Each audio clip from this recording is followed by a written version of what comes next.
इसको अपने आगे में बहुत बढ़िया गाना बा। आप लोग बहुत आशीर्वाद प्यार देता नहीं जा।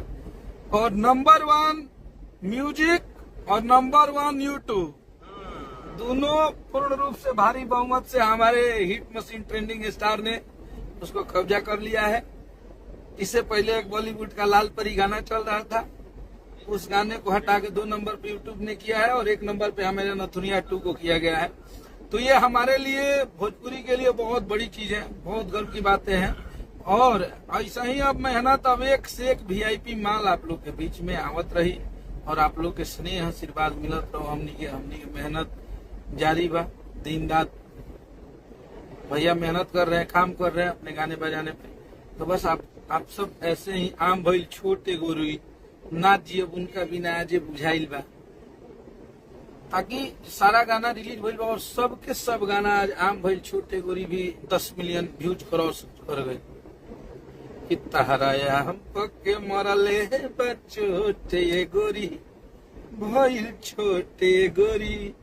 बहुत बढ़िया गाना बा। और तो बस आप सब ऐसे ही प्यार आशीर्वाद मोहब्बत बना के रखिए। हम लोग का मेहनत जारी है और 1 नंबर पे म्यूजिक यूट्यूब पे गाना ट्रेंड कर रहा है। सारे गाना हम भोजपुरी से गाना रिलीज भइल बा। आप लोग भर भर के प्यार देता नहीं जाए।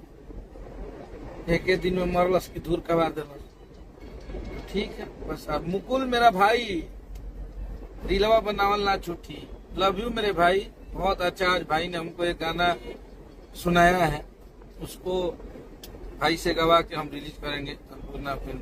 बहुत अच्छा हमारे बक्सर जिला के बक्सर शहर के हमारा छोट भाई मुकुल खूब तरक्की कर, खूब आगे बढ़ा, हमनी के शुभकामना। चलिए आप लोग ख्याल रखिए अपना।